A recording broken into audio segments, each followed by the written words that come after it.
안녕하세요, 디팔티입니다. 원래 좀 더 빠르게 기획했던 컨텐츠인데 이강인 영상이 예상보다 늦게 마감되는 바람에 조금 늦었습니다. 제가 이번에 준비한 영상은 각 리그별 이적 시장 리뷰입니다. 영상에 들어가기 앞서 이 영상은 총 3개의 리그를 주마다 번갈아가며 리뷰하는 영상이 될 예정입니다. 세리에 A, 프리메라리가, 프리미어리그는 제가 주로 보는 리그들이고 이 리그 안에서는 최대한 많은 팀들과 선수들을 다룰 예정이에요. 몇 가지 양해를 구하자면 제가 주로 보는 리그들이 한정적이다 보니 타 리그에서, 그러니까 리그왕이나 분데스 혹은 포르투갈 리그에서 영입되는 선수들에 관한 정보들은 보다 미흡할 수 있습니다. 그리고 각 팀의 영입만 다룰 예정입니다. 그래도 총 3리그를 하다 보니까 영입과 방출에 있어 겹치는 팀들이 많더라고요. 분량상의 문제도 있고 해서 영입 소식만 전해드리는 게 맞다고 생각했습니다. 서로는 이 정도면 된 것 같고요. 본격적으로 들어가 보겠습니다. 첫 번째 팀은 제가 첫째 주 리그로 프리메라리가를 선택하게 해준 레알 마드리드입니다. 레알 마드리드는 이들 명성에 맞게 많은 돈을 쏟아부었고 첼시의 에이스 에당 하자르까지 영입에 성공했습니다. 몇 시즌에 걸쳐서 이야기가 계속 나오던 딜이어서 그런가 꽤 큰 계약인데도 의외로 담담하고 무난한 반응이 이어져 왔죠.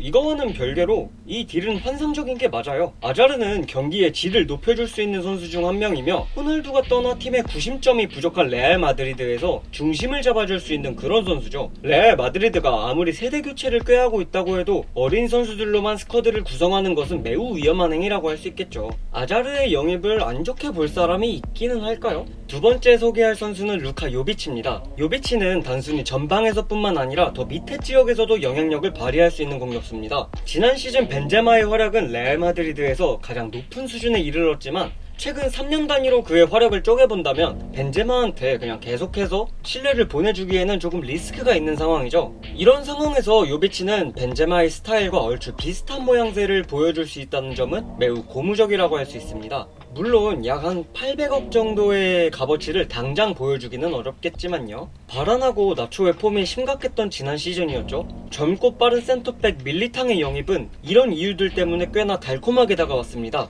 포르투갈 리그에서 포르투가 어떤 위상을 지니고 있으며 어떤 위치에서 경기를 펼쳤는지를 생각해보면 리그 내 중위권에 위치하는 센터백진들보다 어쩌면 더 나은 선택지가 될 수도 있을 거예요. 레길로는 지난 시즌 마르셀로의 부진과 맞물려서 꽤 많은 경기에 출전할 수 있었고 또 좋은 모습을 보여줬습니다. 하지만 지단이 돌아온 만큼 지단이 원하는 풀백의 상에 맞는 선수가 더욱이 필요한 상황입니다. 바르셀로나가 페르랑 맨디를 노리다가 포기한 전과가 있기 때문에 살짝 못 믿었기는 하지만 맨디는 가지고 있는 툴 자체는 지단이 원하는 그런 선수가 맞습니다. 마지막 선수는 로드리고인데요. 비니시우스가 보다 감속에 능한 선수라면 로드리고는 가속에 능하다고 표현할 수 있습니다. 볼의 스피드를 살리는 그런 드리블에 중점을 둔다면 이 선수는 마치 네이마르의 그것을 연상케 하기도 하죠. 이 부분은 역습 상황에서 지대한 영향력을 끼칠 것을 예고한다고 봐도 무방할 정도입니다. 물론 아직 어린 선수이니 좀 더 지켜보기는 해야겠죠? 다음 팀은 세비야입니다. 감독이 로페테기로 바뀌었기 때문에 꽤 많은 선수들이 나가고 들어올 것만 같은 팀이에요. 벌써 꽤 많은 선수를 영입하기도 했고요. 영입 선수가 많은 만큼 일일이 많은 선수를 짓기는 어려운 팀입니다. 그래서 빠르고 핵심 부분만 짚으면서 넘어가도록 할게요. 먼저 오캄포스. 세리에에서 좀 성장하나? 싶다가 밀란에서 제대로 죽쓰고 프랑스로 떠났습니다. 다시 빅리그로 돌아오게는 되었는데 양발을 이용해 결과물을 만들어낼 수 있는 그런 선수지만 아직까지는 갸우뚱하게 되는 그런 영입이에요. 그리고 마누스 다브르.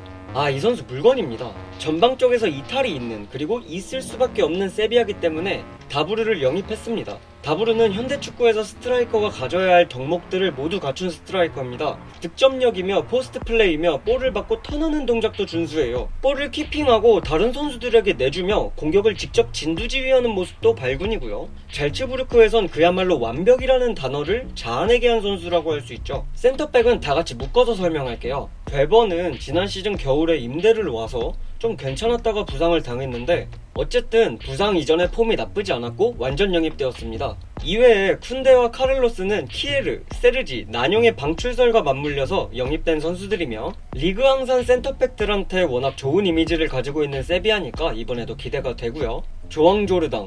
이 선수 잘해요. 에이바르에서 보면 공격적으로 기용했을 때 활약이 괜찮았습니다. 직접 파이널 서드까지 전진도 가능하고 도달에서도 퍼포먼스가 나쁘지 않았어요. 근데 키핑에 대한 확신이 조금 없는 편이에요. 하프 스페이스 쪽에서 볼을 손실하거나 이런 거는 좀 줄일 필요가 있어 보입니다. 레길론은 아까도 말했다시피 지단의 플랜에서는 애매한 선수고 로페테기는 밸런스를 맞춰줄 수 있는 자원인 레길론을 영입했는데 뭐 이건 괜찮은 영입이 될 거라고 생각합니다. 자, 레반테 얼마 전에 영상을 올린 팀이기도 하죠. 역시나 이 팀도 빠르게 짚고 넘어가겠습니다. 베주는 레반테에 건너와서 괜찮은 활약을 펼쳤고 완전 영입은 당연했어요. 세르이오 레온 지난 시즌 베티스 감독인 세티엔을 댕강 잘라버리는 데에 일조했다고 해도 과언이 아니에요. 레반테에서 부활할 수 있을지는 조금 지켜봐야겠지만 썩 엄청 좋은 영입이다 라고는 말을 못하겠습니다. 그리고 멜레로와 미라몬 우에스카 듀오들입니다. 미라몬은 뭐 젊은 나이의 선수는 아닌데 코케랑 페드로 로페즈를 쓰는 레반테 입장에서는 아직 파릇파릇해요. 수비 괜찮고 크로스 괜찮고 딱 파코 로페즈 감독이 쓰기 좋은 자원입니다. 멜레로는 로치나처럼 쓰일 겁니다. 바르디처럼 쓰기에는 낮은 위치에서의 안정성이 떨어지니까 좀 더 전진을 맡기지 않을까 싶습니다. 에르나리는 주력도 빠르고 폭발력이 좀 있는 선수라던데 그러면 모랄레스로를 맡겠죠? 국내에 이 팀 팬덤이 있을지는 모르겠는데 어쨌든 최대한 많은 팀들을 리뷰하는 게 목적이니 바로 들어가 봅시다. 바야돌리드인데요. 파블로 에르비아스를 영입했습니다만 이 선수 지난 시즌에 얼마나 나왔는지 기억에도 없습니다. 의무 이적 조항이 있었나요? 말라가에서 센세이셔널한 모습을 보여준 이후로 계속 실망감만 안겨주고 있는 산드로 라미레즈는 또다시 임대를 떠나왔네요. 페데리코 바바 이 선수는 분명 완전 어렸을 때는 괜찮았던 기억이 있는데 성장이 많이 멈춘 것 같아요. 뭐 여튼 키에보 베로나에서는 별로였습니다. 왼쪽 풀백하고 센터백이 모두 가능하기는 한데 이게 실력이 없으면 장점이라고 하기도 좀 뭐하죠? 원래 좀 초반에 넣으려고 했는데 그냥 중간에 넣게 된 발렌시아입니다. 막시 고메즈 영입 오피셜을 못 보고 제작하는 게 좀 아쉽네요. 막시 코멘트는 3주 후에 하도록 합시다. 지난 시즌 막바지에 네투랑 좀 트러블이 있었죠. 마침 돈이 필요한 바르셀로나랑 실러센을 활용한 나름의 윈윈 거래를 성사시켰어요. 네투가 워낙 좋은 선방 모습을 보여주었고 해서 실러센이 이 부분에서는 조금 밀릴 수 있겠는데 실러센은 또 나름의 빌드업이라는 무기가 있죠. 그리고 마르셀리노의 제자가 돌아왔습니다. 직접 지도해본 선수니 쏠쏠하게 써먹을 거고요. 호드리구가 남기 때문에 왼쪽 윙어에 게데스가 주전을 맡을 텐데 서브로 체리셰프 정도면 괜찮은 자원이죠. 지난 시즌 이강인 영상에서 잠깐 등장한 제이슨입니다. 레반테에서는 윙어도 애매하고 풀백도 애매한 그런 자원이었어요. 3백에서 윙백을 맡았을 경우에는 그래도 괜찮았지만 글쎄요. 단 한 가지 마음이 놓이는 점은 그래도 마르셀리노가 좌측면보다는 우측면에서 좀 더 심플한 경기를 가져간다는 그 정도죠. 소시에다드부터는 제가 코멘트할 선수들이 얼마 없습니다. 강등당한 지로나의 포르투는 신체 능력이 아주 좋은 그런 선수입니다. 이 신체 능력을 필두로 정말 예상치도 못한 장면들을 보여주기도 해요. 빠른 압박을 통해 상대의 실수를 유발하기도 하고 뒷공간을 후벼파기도 하면서 예측 범위를 벗어나는 그런 플레이들을 지로나에서 가장 많이 보여주는 선수인데 이 기회를 잘 살린다고는 못하겠어요. 만약 포르투에게 문전 앞에서의 침착성까지 겸비되었다면 이적료가 적어도 3배는 뛰었을 겁니다.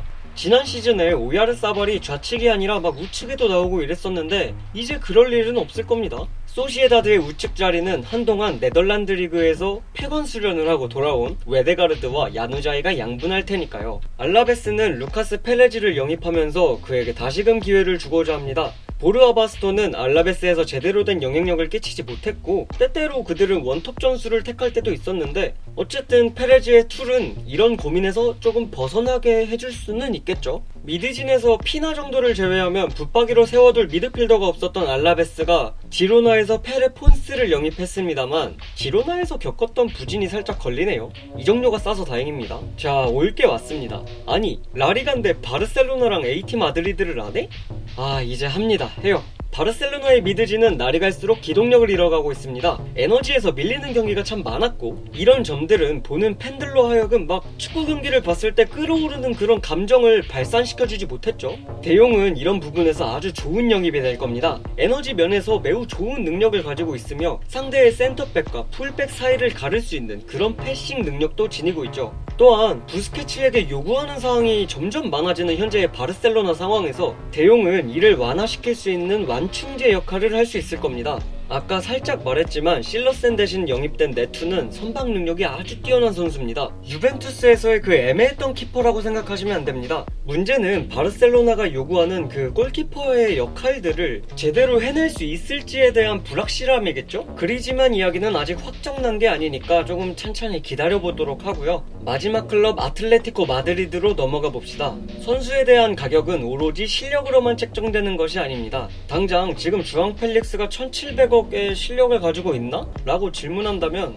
100명이면 99명이 아니라고 답할 테니까요. 근데 아틀레티코 마드리드는 그리즈만을 잃을 위기에 처해 있었고 최대한 그의 대체자를 빠르게 찾아야 했습니다. 이러한 팀의 사정이 벤피카의 태도와 맞물리면서 데려올 방법이 바이아웃을 온전히 모두 지불하는 것밖에는 없었죠. 리뷰를 작성하기 전에 몇 경기를 감상해봤는데 아직 공간에 대한 이해도가 막 높아 보이지는 않았습니다. 잘라 들어가는 움직임이나 침투하는 선수에게 패싱하는 모습들은 확실히 인상적이었는데 딱 이 부분에서의 이해도만 높았다 뿐이지 다른 부차적인 면에서는 잘 모르겠더라고요. 국가대표 경기에서 역시 눈에 띄는 퍼포먼스를 보여주지는 못했던 것 같고요. 다만 온더볼에서의 임팩트나 순간적인 센스 면에서는 꽤나 주목해볼 만하지 싶습니다. 벌써 마지막 선수입니다. 마르코스 요렌테. 제가 이 선수를 가장 마지막으로 빼낸 이유는 여태까지 이번 이적 시장 사가에서 가장 환상적이라고 생각하기 때문이에요. 아틀레티코 마드리드는 로드리가 떠났지만 단 400억으로 이 자리를 메울 수 있게 되었습니다. 요렌테는 알라베스에서 수비적인 환경에서도 경기를 치러봤고 레알 마드리드에서는 보다 공격적인 전술에서도 뛰어봤죠. AT에서는 이 경험들을 적절하게 조합하기만 하면 됩니다.